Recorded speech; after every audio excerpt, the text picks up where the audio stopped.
Hello and welcome to this lecture. Some 30 years ago, in 1987, when I was a young mother, I was faced with a dilemma. Should we use disposable diapers, which could not be recycled and contributed to waste in the environment? Or should we stick to cloth diapers, which meant inconvenience and lack of sleep for us? That and similar dilemmas confront us in our daily lives as we take part in the collective story of humanity. Now, the story of humanity is a story of finding a way to survive. Using ingenuity and intelligence, we have found ways not only to survive as a species for the past 200,000 to 300,000 years, but also to thrive as societies. Alfred Toffler, in his 1980 book, The Third Wave, described these societies in terms of waves where each wave displaced the previous one. These waves were also characterized by technologies which prevailed during that time. For example, the making of tools to help feed the population, whether they were for the use of hunters and gatherers or for farmers and fisherfolk. So during the Stone Age, tools were made of stone. During the Iron Age, tools were made of iron. Technology, after all, is about us humans modifying the natural world to serve our needs and wants. The development of agriculture during the first wave truly led to a more stable supply of food and also an increase in population. It also led to the development of settlements and a new social order in the form of landlord-tenant and master-slave relationships. During the second wave, which is usually associated with the Industrial Revolution, the technology focused on machines and mass production. This period also saw the rise of urban centers and new ways of distributing resources and managing waste, as well as new systems for labor, the economy, and education. The third wave, which includes our current society, uses science or knowledge-driven technology such as information and communication technology, biotechnology, and material science and engineering. Many of these technologies are now referred to as disruptive technologies because they completely changed the way we did things. When paired with the right business, disruptive technology becomes disruptive innovation. They create new markets. Think personal computers replacing the mainframe computer that brought information technology from a business-to-business model to a business-to-client model, paving the way for laptops and other gadgets. Think mobile phones that replace the landline phones so that more people have access to technology. Think iTunes and now Spotify and other streaming apps that changed the way we buy music. Think Netflix and other video streaming apps that changed the way we watched movies. Think ride sharing that improved our mobility. And think delivery apps that helped us during the lockdown. If we were to think of life before the lockdowns, we can see how science and technology has given us more power than we could imagine.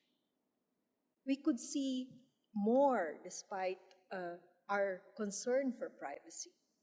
We can penetrate rock, traverse continents, and experience cultures like never before.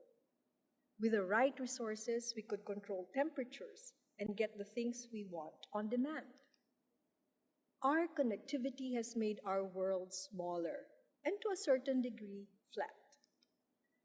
With the help of technology, we have gotten used to a certain lifestyle that we now tend to take for granted.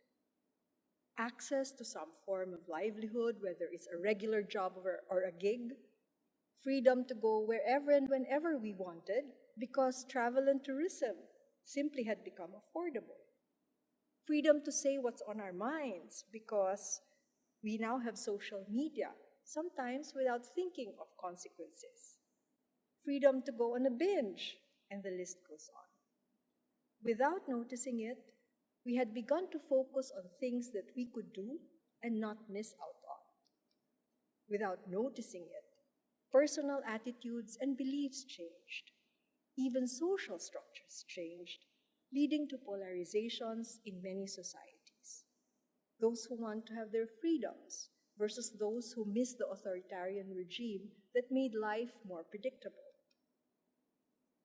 However, the story of humanity is not just about survival and seizing the day. It is also about making sense of it all. Given that we can experience everything, how do we make sense of what is happening? How do we make sense of our own lives? How do we make sense of those who are in the margins and the whole of creation? That is why Pope Francis reminded us of things that matter in his encyclical Laudato Si, Care for Our Common Hope, which came out 5 years ago in May 2015. He touched on many points, such as environmental and social degradation, integral ecology, ecological conversion, dialogue, spirituality. But let me touch on just a few points.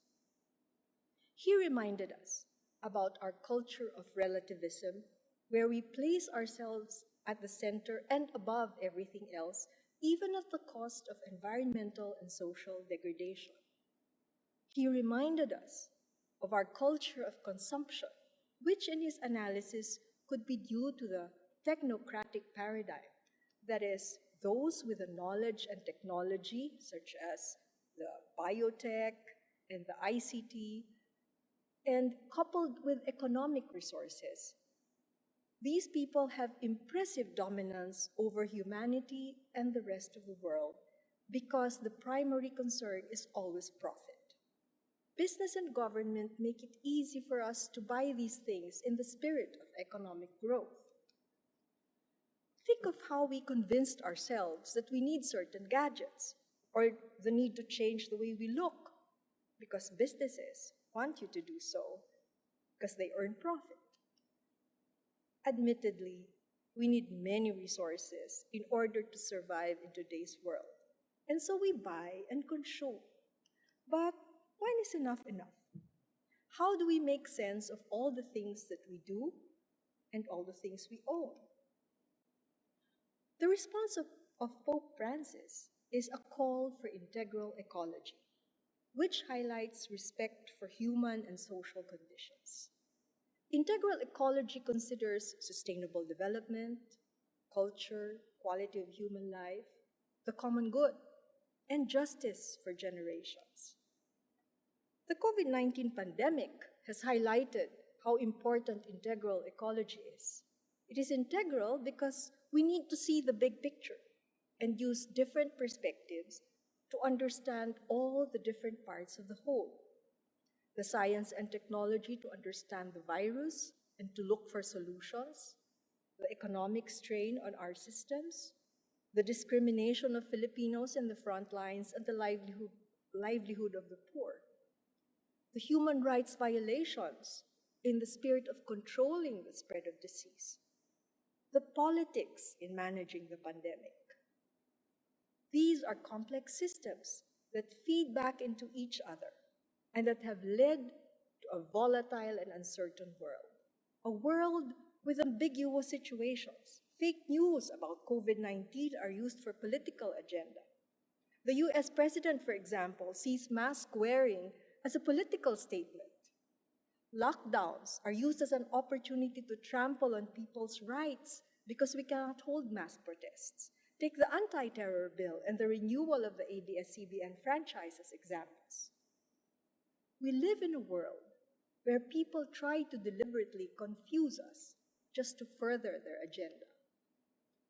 So perhaps it's time to go back to what science taught us in the first place, to deal with facts, to respect the laws of nature, to verify the truth of our information through a community of experts and a code of ethics. For example, deteriorating air quality and global warming are not opinions. They are known results from verified measurements. The differences may be in the theories related to them. For example, that pollution causes respiratory diseases, or that carbon dioxide causes global warming and global warming causes climate change. But even these theories need to be understood from a stringent scientific methodology and logical reasoning. That is why there are theories that hold more sway than others. The answers are not straightforward because they are embedded in these very, very complex systems. Because of this, we should err on the side of caution and avoid things that could potentially harm our world. These complex systems show our deep connectivity with and dependence on the Earth and its resources. However, we are consuming these resources at a rate that is much faster than the Earth can regenerate them. The rate is faster because our lifestyles of convenience, comfort, and consumerism need to extract more energy, more materials to support the way we live. What is interesting is that when COVID-19 stopped us from our usual ways, the Earth found a way to recover. We have cleaner air. Other creatures have reclaimed their habitats. And just like cleaner air, clarity in our vision leads to active understanding. During the lockdown, we saw that we could survive on much less. We learned to experience focusing on buying local, engaging our communities, deepening our faith. This shows that we can discern the consequences of our choices and behaviors. Can we continue to make the choices that hurt other people less and benefit society and the environment more? Can we choose a lifestyle that doesn't harm the environment, even if it means a little inconvenience for us? Can we choose leaders who think not only of self-interest, but of the common good, and of those who have no voices, or who will only have voices in the future, like the poor and the future generations? Discernment can convert ambiguity to thoughtful and meaningful choices.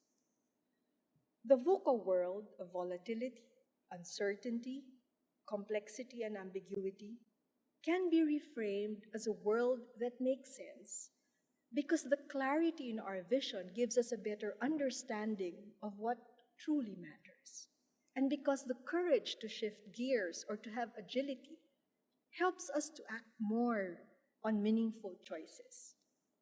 So let's go back to my personal challenge in 1987.